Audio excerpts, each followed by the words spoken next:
Hello YouTube, kumusta kayo mga Immoral? This is your boy Ace checking in. We're back with another video. So, okay, episode ulit tayo mga Immoral. Nagpunta tayo nga doon sa monumento at ito yung JPP and RTW yata yung napuntahan natin. Hindi ko masyado alam yung name. Pero ito yung dating 3J Risas yata.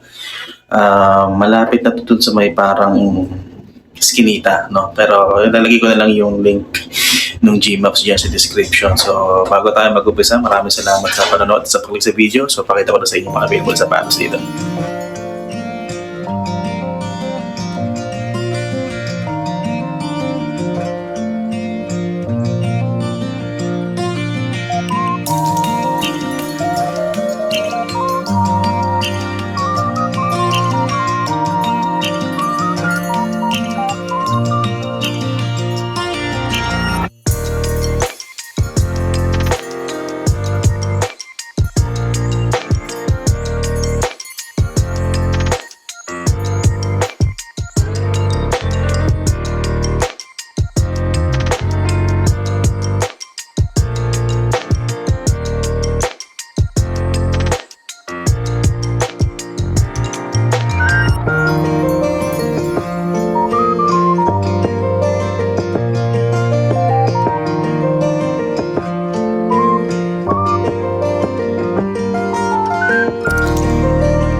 So yun, new arrival sila dito ngayon mga Immoral. Kahapon lang daw nag-new arrival yung mga sapatos nila at yung garment. So pakita lang tayo ng mga langilan, ano?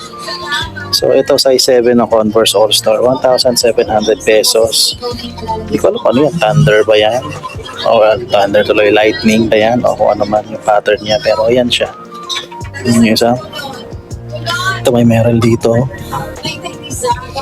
Ayan o, size 8 US naman tong Merrell na to, 1,800 pesos. So new arrival sila mga paps, no? So kung mataas pa yung presyo para sa inyo, then ignore na lang, ano? Balik na lang kayo sa susunod kung pasok na sa budget niyo yung mga presyo ng sapatos nila. Ito meron din step dito, size naman ito size 7. Ayan. Ayan, wala, hindi, may insole naman siya. Hindi ko lang alam kung yan yung original insole niya. Pero ito siya. Presyo nito, hindi siya naka-indicate dyan. Baka nandito sa kabila. Ayun, 1,400 pesos. Para dyan sa step. Sa ilalim niya ito, merong Mizuno. Kaso may sole separation na yan. So hindi na natin isasali. Ito na lang tong Air Max 90 na great colorway, size 9.5 naman to. So ayan yung condition ng kanyang midsole, ano? May mga paint chips na nga lang, tsaka konting dumi. Ito pag naman siya ng ganito to, yung mga ni polyurethane na midsole, kailangan nyo talaga i-repaint yan, eh, no? Hindi na hindi na tatanggal yan, hindi na lilinisan yan. So ito kailangan nyo ng repaint, size 9.5 to. Presyo yata nandito sa isa. Ayun. Presyo nito is 1,800 pesos. Sa baba mayroong pulang Converse na Chuck Taylor. Ito. 1,600, size 7. Medyo matindi na nga lang yung kanyang heel drag, no? Dito sa taas, Mizuno. Ayan, Mizuno na Wave Emperor 2. Wow, ang ganda naman ng pangalan nito. So may kanji dito. Ang nababasa ko lang yun sa baba, which is speed yan, eh. Speed or velocity yun nasa baba. Itong sa taas, hindi ko alam kung anong pang kanji yan. O baka nakalimutan ko lang. Familiar kasi siya. Size na ito, size 9 US. Ayan yung ilalim niya. Maganda-ganda pa naman. Konting heel drag lang meron. 1,600 pesos. Ito pa, isa. Oh. Size 8.5 na anong tawag dito? Nike Run Shield. Nike Run Shield, triple black. Tapos metallic gray yung kanya swoosh. May 4-foot drags na nga lang. Yung presyo niya, hindi ko makita dyan. Baka nandito. Ito, 1,800 pesos po. Tapos dito sa taas niya is itong fila na parang collegiate yung style, ano, size 6.5 US. Ganda na ito. Panalo to, no? Parang university, ano yun, Michigan, Michigan University. 1,700. Ayun, maganda to.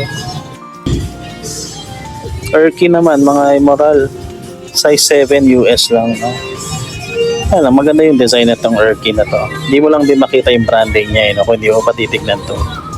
Tapos meron siya something dito sa likod. Hindi ko alam kung ano yan.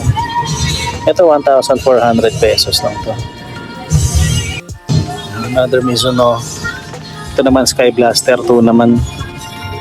Size na ito, mga Emerald, is size 9 US. Ayan. Tapos gum sole siya, no? Maganda pa, kitang-kita nyo pa lahat ng traction niya. 1,800 pesos. A6 Gel Venture 6 naman. Ito. Mga paps. Ang ganda pa ng swelas niya, no?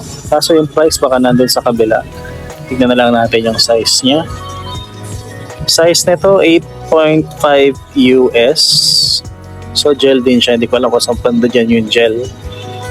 Presyo niya, ayun lang mga paps, walang naka-indicate, no? So tanong nyo na lang dito sa crew, no?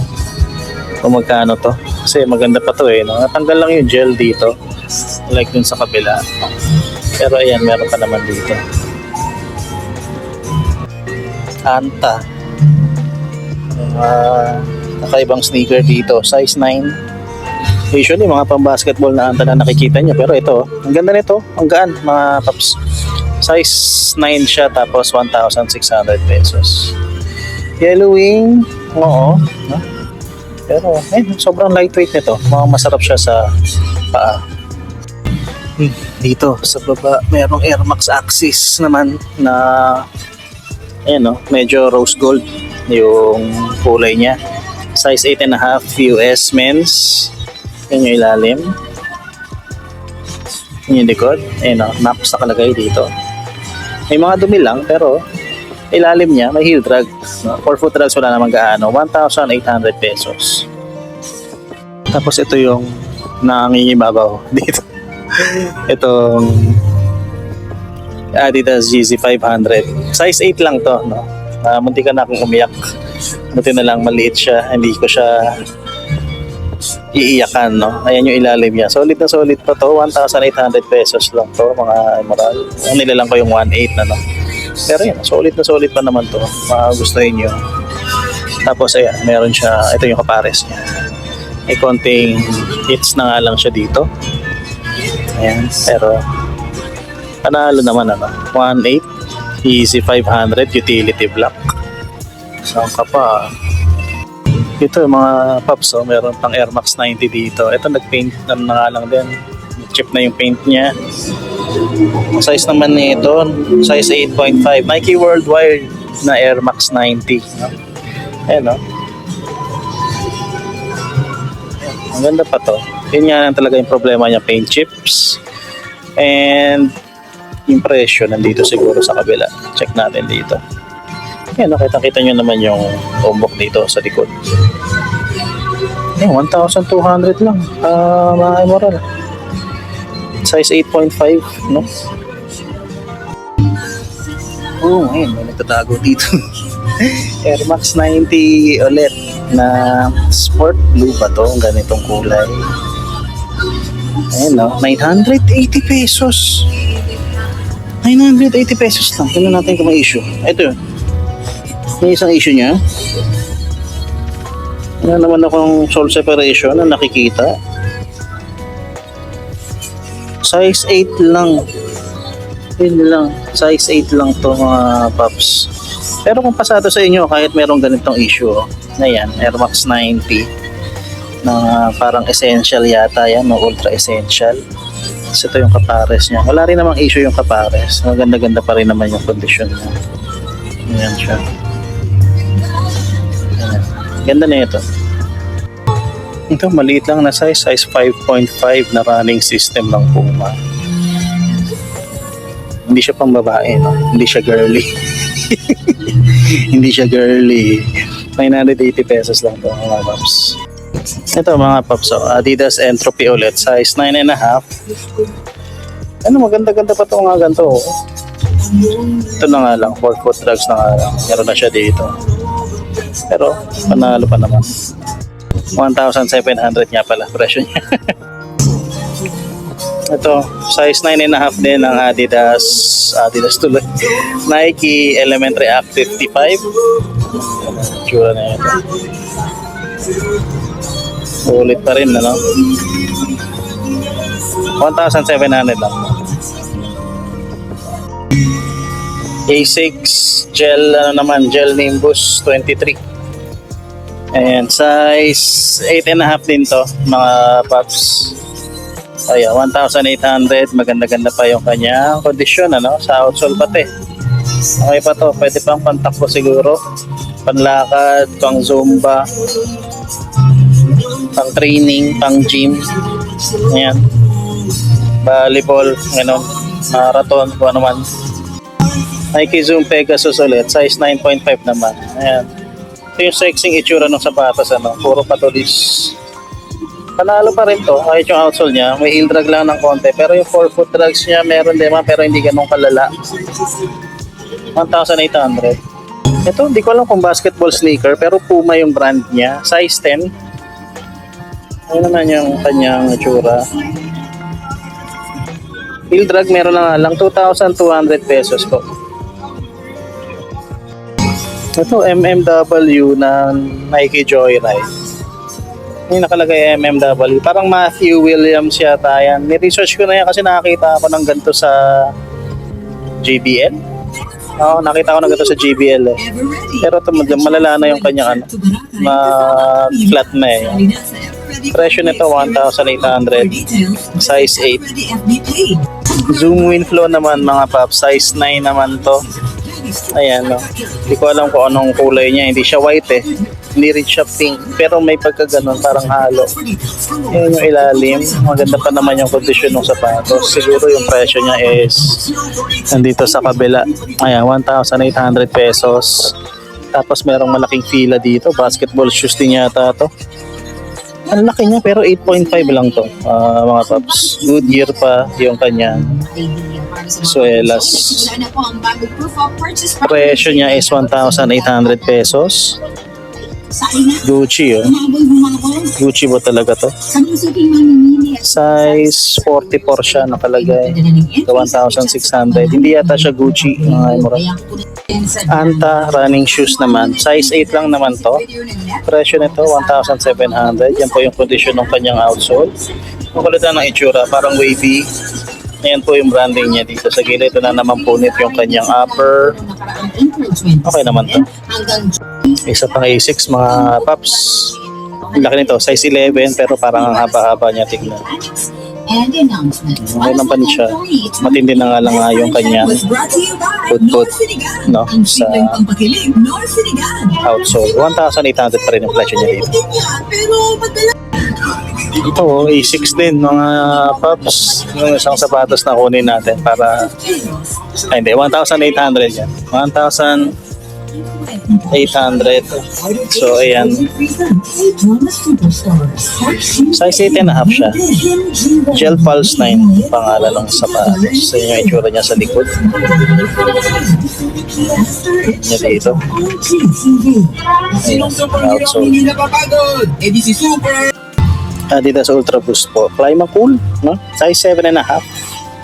1,800 peso. Konting 4 foot drags lang yung meron, no? Ayan. Okay pa naman yung kanyang upper. Masyado na makapal yung palaman kaya siya nag-winding. Pero yan siya. Ito ka ulit. Size 6.5 naman lang. Yan. Clay Thompson pala to. Ayan, merong pirma dito. Tsaka yung logo niya nandito. Yan siya. Oh, 2,200 po ito. Okay naman, wala namang kahit anong hiwalayan dyan. Size 9 naman medyo no. Kaso ayan, may tama na yung kanyang sackliner. Yung Gore-Tex din ito. So medyo waterproof yung dating nito. Size 9 ano? 1,800 pesos. Ito leaning way of weight no? Size 9 din to. Size 9 yan. Ganda pa ng ilalim, konting heel drag lang. 2,200 po yung presyo. Yan siya. Ano naman, wala namang issue. Mukhang malambot naman yung loob. Wala namang tas-tas. Medyo madumi lang siya. Pero, solid yung feeling ng sapatos. Ito, Onitsuka Tiger. Palagay dito. Kaya hindi ko alam kung toong Onitsuka to. Pero mukhang totoo. Mukhang tunay naman. Size nga lang yan, hindi ko makana. Pero feeling ko mga nasa size 9.5, size 10, gano'n. Yan po yung itsura sa ilalim. 2,200 pesos. Ito, size 9, Ultra Boost. Version 3 naman to. Ayan. Wala rin naman parang wolves yung kanyang itsura, no? Pero hindi naman. Talaga lang siya. Prime knit lang yan. 2,200 pesos. Ayan, nakalagay dito. Barricade coat, size 7.5 na Adidas. Oh yeah. Presyo niya 1,800 pesos. Ito medyo maputi-puti pa yung mga white parts. Okay pa naman yung itsura niya. Kahit yung pulang-pula pa. So maganda pa to. Okay pa to. Yung outsole. Nike sneaker pa isa. Mga pop. Size 8 naman ito. Ano naman yung itsura niya. Size 8. 2,200 pesos din to. Maganda naman yung condition ng outsole niya. Wala naman kahit anong issue dyan. Ito kala mo walang brand pero leaning yan. Ayan, dual cushion daw na leaning. Size 9 US naman to. Ito 1,800. Yellowing na nga lang yung outsole, no? Pero wala naman siyang put-put. Ito size 8 na Stan Smith na Velcro. Ayan, ganyan yung dumi na nga lang, no? Yung ano niya sa likod. Pero panalo naman to. Pa naman masyadong putputin yung kanyang outsole. 1,800 pesos siya. Ito size 9.5 na Jordan Jumpman something Inspire nakalagay dito eh. Hindi yan yung pangalan niya eh. Basta ito, may something dito. Jordan's SU airbag something. Size 9.5. Kaso matindi na nga lang yung kanyang heel drag. Pero 2,200 pesos pa ito dito. As ito. Iyon. Triple black. Jordan 1 mid. Size 10. Nakikita nyo. Yung swoosh niya perforated. Ayan yung design niya. Tapos ayan. Ang presyo na ito yung pinakamahal na nakita natin dito. 2,600 pesos. Ayan, size 9.5 na Adidas Superstar. Pero flying knit o prime knit yung upper niya. No, aside dito sa may shell toe. Size 9.5 to. 1,700 pesos. Pero parang na-deform na yung mga ibang parts niya. Ayan siya. Pero maganda pa yung outsole. Sa ating programa. At yun mga Pops, nakita nyo na yung mga available na sapatos doon sa JPP and RTW sa may monumento. So kung gusto nyo silang puntahan, dyan na sa description box yung link nung Gmaps, pwede nyo gamitin yung directions doon para makapunta kayo. Well, technically nasa tapat lang din naman to ng parang SM. Malapit na sa SM, no? Basta maglalakad lang kayo ng konti from SM. So ayun, maraming salamat ulit sa panonood at kita rin tayo sa susunod na video. This is your boy Ace checking out. Peace and love everybody. Salutes.